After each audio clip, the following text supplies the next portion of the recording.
নমস্কার বন্ধুরা, shout with Dipanjan চ্যানেলে আপনাদের সকলকে স্বাগত জানাই। আপনারা শুনছেন শ্রীমদর্শন। শ্রীমদর্শন 16টি খণ্ডে সম্পূর্ণ। ভগবান শ্রীরামকৃষ্ণদেবের অপার অনুগ্রহে এই গ্রন্থের প্রথম ভাগের প্রথম সংস্করণ 1366 বঙ্গাব্দে ও ইংরেজির 1960 খ্রিস্টাব্দে প্রকাশিত হইয়াছিল। তদবধি ভক্তগণের চাহিদাতেই একের পর এক সংস্করণ প্রকাশ করা সম্ভব হইতেছে। শ্রীমদর্শনের মূল আবেদন, গৃহে বাস করিয়া কি প্রকারে দেবভাবে জীবনযাপন করা যায়, কিভাবে বেদ বর্ণিত উপায়ে সুখ দুঃখ সমভাবে গ্রহণ করিয়া সংসারে শান্তিতে বাস করা সম্ভব হয়। এই পুস্তকে আছে পরমহংসদেবের ও মায়ের কিছু নূতন কথা, আর স্বামীজি প্রমুখ অন্তরঙ্গ সন্তানদের কথা, আর আছে কথামৃতকার দ্বারা কথামৃতর ব্যাখ্যা এবং শ্রীরামকৃষ্ণ জীবনালোকে উপনিষদ, গীতা, ভাগবত, পুরাণ, বাইবেল আদি শাস্ত্রের আলোচনা।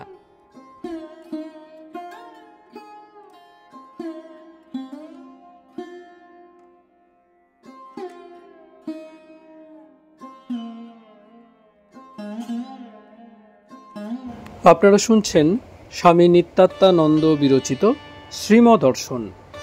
আজ 152তম পর্ব। আসুন আজকের পর্বটি শুরু করা যাক।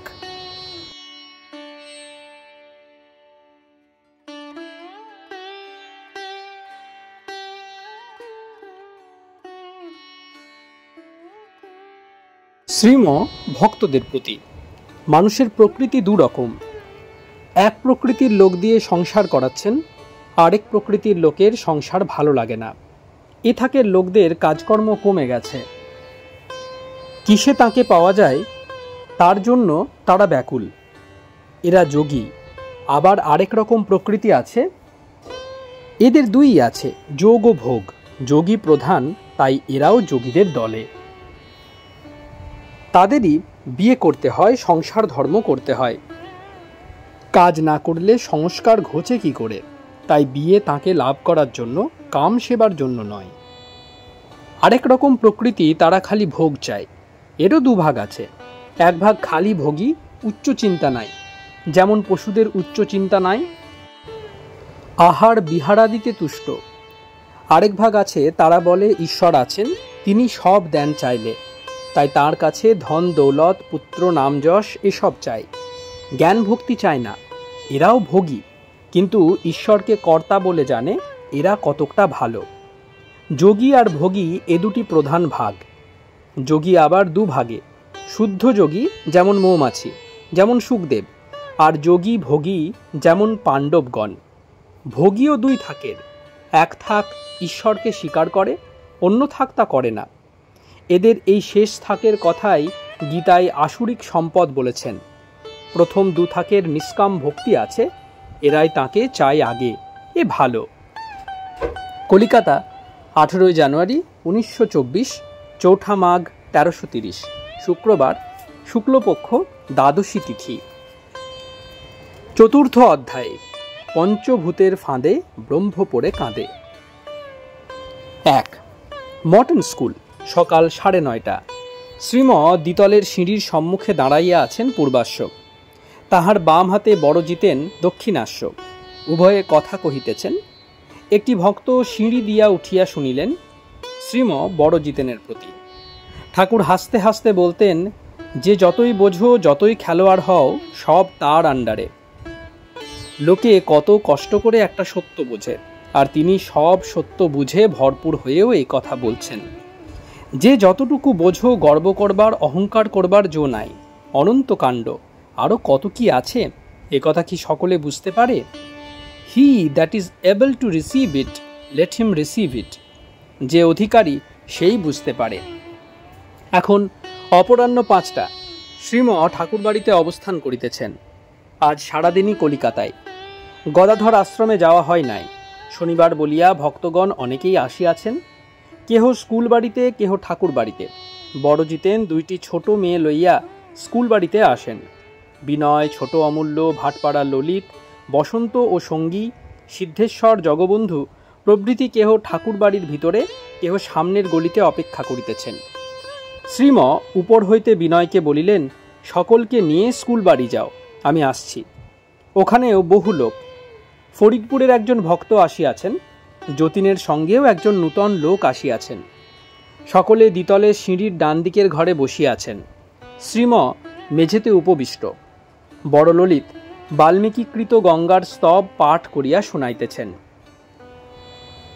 বড় ললিত পাঠান্তে শ্রীমর প্রতি, আপনার শরীরটা কিন্তু বড়ই খারাপ দেখছি। বসন্তবাবু বলছিলেন, বাগবাজারে গঙ্গার ধারে একটা বাড়ি ভাড়া করে থাকলে বেশ হয়। টানা হেঁচড়াতে কষ্ট হচ্ছে বোধ হয়। এক জায়গায় থাকলে কেমন হয়? শ্রীম, না, এ 2-3 দিন একটা শোক করছিলাম, তাতেই শরীর এমন দেখাচ্ছে। পুত্রকন্যার প্রতি যেমন লোকের মমতা হয় একসঙ্গে থাকতে থাকতে, তেমনি আমরা যাকে ধ্যান করছি 42 বছর ধরে, যার একটি কথা শুনবার জন্য চাতকের মতো চেয়ে থাকতাম, সেই কথামৃত হারিয়ে গেছিল। ভক্ত, ভাগবত, ভগবান এক, এ তাঁরই কথা। তার কথামৃত, তার ভাগবত হারিয়ে গেছিল। তার একটি কথার জন্য উৎকণ্ঠিত হয়ে থাকতাম। আর এই বইয়ে কত কথা ছিল। এতদিন ধরে সেই ভাগবতের চিন্তা করেছি, পূজা করেছি, সঙ্গে সঙ্গে সর্বদা রেখেছি। এত ঘর করেছি, তা আর তার জন্য মমতা হবে না? সেই ভাগবত হারিয়ে যাওয়ার শোক হয়েছিল, আবার তাঁর ইচ্ছাতেই পাওয়া গিয়েছে। তিনি শব্দ ব্রহ্মরূপেও আছেন, তাই ভাগবত আর ভগবান এক। ভাগবত মানে তার কথামৃত। তাই শরীরটা খারাপ দেখাচ্ছে, খুব ধাক্কা গেছে। টানা হেঁচড়াতে কষ্ট হচ্ছে না, বরং ভালো হচ্ছে। ট্রামে চলতে বেশ ভালো লাগে, উইকনেস কমে যাচ্ছে। গড়ের মাঠের ভিতর দিয়ে চলতে বেশ ভালো লাগে। Change of sights and scenes হয়, নূতন নূতন স্থান ও দৃশ্য দেখা যায়, আর বেশ ফ্রেশ হাওয়া পাওয়া যায় মাঠে। ট্রামে চলাতে কোনো অসুবিধা নেই, আর ওখানে সাধু সঙ্গে থাকা যাচ্ছে। ললিত, বাগবাজারে থাকলেও উদ্বোধনে যাওয়া যায়, ওই তো খুব কাছে। শ্রীম, না, ওখানে বেশ, গদাধর আশ্রমে। সারাদিনই ওখানে ঠাকুরের সেবা পূজা নিয়ে থাকে। উদ্বোধনে তবুও টাকা কড়ি, বই বিক্রি এসব আছে, ওখানে ওসব কিছুই নাই। সাধু সঙ্গের কি মাহাত্ম্য এদের সঙ্গে থাকলে বোঝা যায়। ওদের সারাদিনই অবসর, সারাদিন ভগবান চিন্তা হচ্ছে, পূজা পাঠ জপ ধ্যান হচ্ছে। আশ্রমের যত কাজ সব তাকে নিয়ে, তাই কাজের সঙ্গে তার চিন্তা জড়িত রয়েছে। অবসর নেয় কেন? তার চিন্তার জন্য। যে কাজে তার চিন্তা হয় তাও অবসর বলা চলে। সেদিন হিসেব করে দেখা গেল, একজন সাধু সকাল 4টা থেকে রাত্রি 10টা পর্যন্ত 18 ঘন্টা কাজ করছেন রোজ। এ কাজও অবসর তুল্য, কেননা তাতে ভগবান চিন্তা হচ্ছে। তার মঙ্গল আরতি, ভোগ, পূজা, নৈবেদ্য প্রস্তুত, ফুল তোলা, ঠাকুর ঘর ঝাড়ু দেওয়া, এসব কাজ সহায়, কাজের মধ্যে নয়, তাই অবসর। আর আমরা সব কি নিয়ে রয়েছি? চাকরি বাকরি, কাজকর্ম, ছেলেপুলে, এসবে লোক টায়ার্ড হয়ে পড়ে, মন দুর্বল হয়ে যায়। আমাদের অবসর কোথায়? যা হোক, রাত্রিতে বসলেও হয় ছাদের কোণে, কিন্তু তা হবার জো নাই, শরীর থাকবে না। সারাদিন খেটে খেটে ক্লান্ত ও অবসন্ন হয়ে পড়ি। সাধুদের তা নেই, তাদের সারাদিনই ঈশ্বর চিন্তা চলছে। ওদের কাছে থাকলে বোঝা যায় কি তফাৎ। আমি ওখানে থেকে বুঝতে পারছি কত তফাৎ। যোগে থাকা যায় ওদের ওখানে। নিরবচ্ছিন্ন তৈলধারার ন্যায় যোগে থাকেন ওরা। যোগ মানে চিত্তবৃত্তির নিরোধ। আর কোনো বিষয়ে মন নেই, শুধু তাঁতে। আমি একবার ছিলাম কঙ্খলে 1912 খ্রিস্টাব্দে, 6 মাস। তখনও দেখেছি কি তফাৎ, কত অবসর তাদের। তার জন্যই সাধু সঙ্গ দরকার। সোনা গালাতে বসেছে, পায়ে হাপড় চালাচ্ছে, চোঙে ফু দিচ্ছে, আবার হাওয়া করছে, একজনে একসঙ্গে সব হচ্ছে। তার মধ্যে যদি ডাক্তার ডাকতে হয়, ওষুধ আনতে হয়, তাহলে আর সোনা গালানো হয় না। সংসারীদের এইরূপ বাজে কাজে সময় চলে যায়। বাজে চিন্তায় মন থাকলে যোগ হবে কি করে? কনসেন্ট্রেশন কোথায়? ঠাকুর বলতেন, দুধ নির্জনে পেতে দই করে তা থেকে মাখন তুলে ফেললে আর ভয় থাকে না। হুড়ুর হুড়ুর শব্দ থেমে গেলে মাখন তোলা হয় না। ছেলেরা MA BA পাশ করে, একজন ঘরের দরজা বন্ধ করে পড়ছে, তার কোনো বিঘ্ন নেই।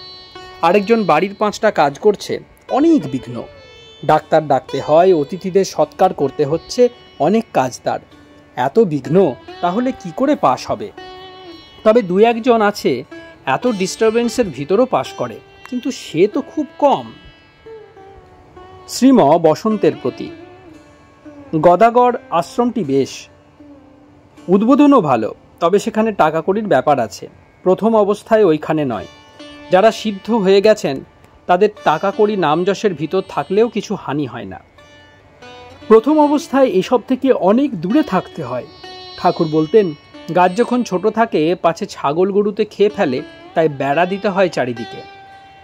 বড় হয়ে গেলে তাতে হাতি বাঁধলেও কিছু হয় না, তাই প্রথম দূরে থাকতে হয়। সংসারীদের পথ বড় কঠিন, তাদের অতি সাবধানে চলতে হয়। শ্রীম ভক্তদের প্রতি। নারকেলের শাঁস আলাদা, খোল আলাদা। ভগবান দর্শন হলে আত্মা আলাদা, দেহ আলাদা বোধ হয়। স্থূল সূক্ষ্ম কারণ এই 3টি দেহ, এই 3টি আত্মা থেকে পৃথক। দেহ ও আত্মা এই দুই জিনিস, একটি নিত্য, একটি অনিত্য। এ বোধ কেবল গুরু কৃপাতেই সম্ভব। সংসারীদের পক্ষে বড়ই কঠিন। কেশব সেনের মতো লোককেই ঠাকুর কি বললেন? আমরা তাকে পূজা করতুম, পূজনীয় ব্যক্তি, আর তিনি রিলিজিয়ানের একজন অথরিটি ছিলেন, সুযোগ্য অধিকারী ছিলেন। তাকেই ঠাকুর বললেন, তুমি ঘরের একটি মাত্রা ফাঁক দিয়ে আলো দেখছ, আর সাধুরা আলোর বন্যার মধ্যে আছে, একেবারে উন্মুক্ত মাঠে। Flood of light. শ্রীম বড় ললিতের প্রতি। প্রতাপ মজুমদার কেশব সেনের শরীর ত্যাগের পর বেদি নিয়ে ঝগড়াঝাটি করলেন। 2টি দল হয়ে গেল। সুরেশবাবুর বাগানে ঠাকুরের সঙ্গে দেখা হলে তিনি তাকে বললেন, লেকচার ফেকচার তো কত হলো, এখন দিন কতক ঈশ্বরকে ডাকো। এ কথা শুনে প্রতাপবাবু হয়তো অবাক হয়ে গেলেন। তিনি হয়তো মনে করলেন, ওমা, উনি বলেন কি? তবে কি আমি ঈশ্বরকে এতদিন ডাকিনি? ঠাকুর দেখতে পারতেন কিনা মানুষের দুর্বলতা, তার কাছে চালাকি চলে না। একেবারে হক কথা শুনিয়ে দিলেন। সেন্স ওয়ার্ল্ড থেকে পারফেক্টলি ডিটাচড না হলে তার দর্শন হয় না। কেমন করে তিনি অন্য একটি লাইট দিয়ে দেখিয়ে দিলেন, এতদিন যা করেছ এসব কিছুই নয়, এতে ভগবান লাভ হয় না। তাকে লাভ করতে হলে ব্যাকুল হয়ে সব ছেড়ে কাঁদো, তবে সাক্ষাৎকার হয়। 2. ছোট নলিনী কালীঘাটের প্রসাদ আনিয়াছেন। ভক্ত সঙ্গে শ্রীম প্রসাদ গ্রহণ করিয়া পুনরায় গৃহে আসিয়া বসিয়াছেন। ফরিদপুরের একজন ভক্ত বড় রমেশের পত্র লইয়া আসিয়াছেন। শ্রীম তাহাকে বলিতেছেন, আপনি আমাদের নাম করে লিখে দিন, আমাদের মত আছে।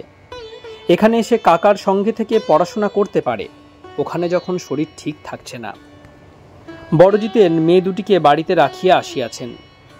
তিনি গৃহে প্রবেশ করিতেই শ্রীম তাহার সহিত কথা কহিতেছেন। শ্রীম বড়জিতেনের প্রতি। বুঝেছেন, ভক্ত ভগবান ভাগবত এক। ঠাকুর আরও বলতেন, ভক্তের হৃদয় ভগবানের বৈঠকখানা। বাবু সর্বত্র আসা যাওয়া করেন, কিন্তু বৈঠকখানায় দেখা হওয়ার সম্ভাবনা বেশি, কারণ বেশিরভাগ থাকেন ওখানে। বড়জিতেন, তাই কি খ্রাইস্ট বলেছিলেন, he that hath seen me hath seen the father? আমায় যখন দেখেছ তখন ঈশ্বরকে দেখার বাকি রইল কি? শ্রীম, না, অন্য অর্থে বলেছেন এ কথা। এখানে অবতারের কথা বলছেন। ঠাকুর এই অর্থে ব্যবহার করেননি। ভক্ত ভগবান ভাগবত এক। ভক্তের হৃদয় ভগবানের বৈঠকখানা। এসব স্থানে ভক্ত জেনারেল সেন্সে অর্থাৎ সাধারণভাবে ব্যবহৃত হয়েছে। ব্রাহ্মদের বলতেন ওইসব কথা। ওরা তো অবতার মানে না কি না, তাই সবাইকে তো আর এক কথা বলা চলে না। যে যেমন তার সঙ্গে তেমন, এ না করলে যে তার অপকার হবে। বিভিন্ন প্রকৃতি, বিভিন্ন নারী, তাই রুচিভেদ। যার পেটে যেমন সয় তাকে তেমনই দিতে হবে।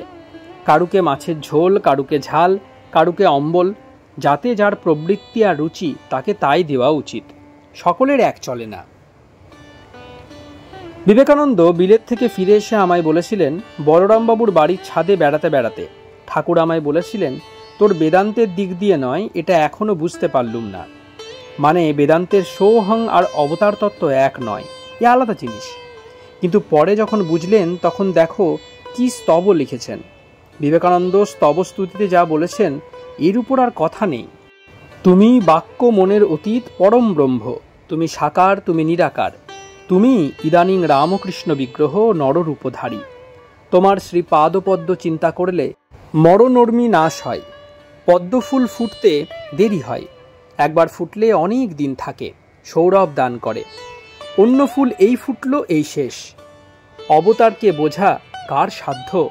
তিনি যাকে বোঝান সেই বোঝে।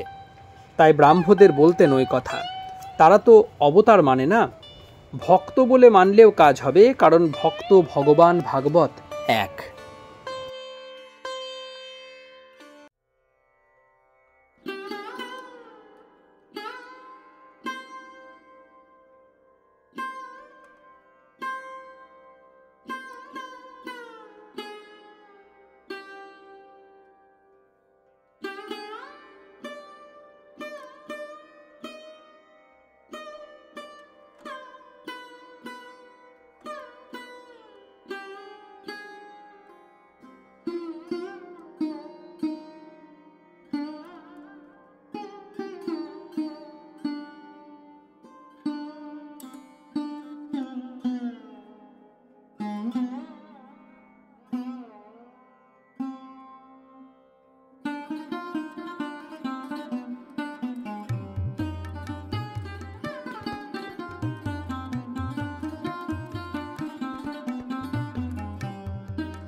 আপনারা শুনছিলেন স্বামী নিত্যাত্মানন্দ বিরচিত শ্রীমদর্শন। আজ 152তম পর্বটি আপনাদের কাছে পরিবেশন করলাম। আমাদের ভিডিওগুলি কেমন লাগছে আমাদের জানান। কোনো সাজেশন থাকলে তাও অবশ্যই জানাতে পারেন। আমাদের ভিডিওগুলি লাইক করুন, আপনাদের বন্ধুবান্ধব ও পরিবার পরিজনদের মধ্যে শেয়ার করে দিন। শাউট উইথ দীপাঞ্জন চ্যানেলটি সাবস্ক্রাইব করুন এবং প্রতিনিয়ত বিভিন্ন আপডেট পাওয়ার জন্য বেল আইকনটি অবশ্যই প্রেস করবেন। অনেক অনেক ধন্যবাদ। নমস্কার, ভালো থাকবেন। জয় ঠাকুর, জয় মা, জয় স্বামীজি।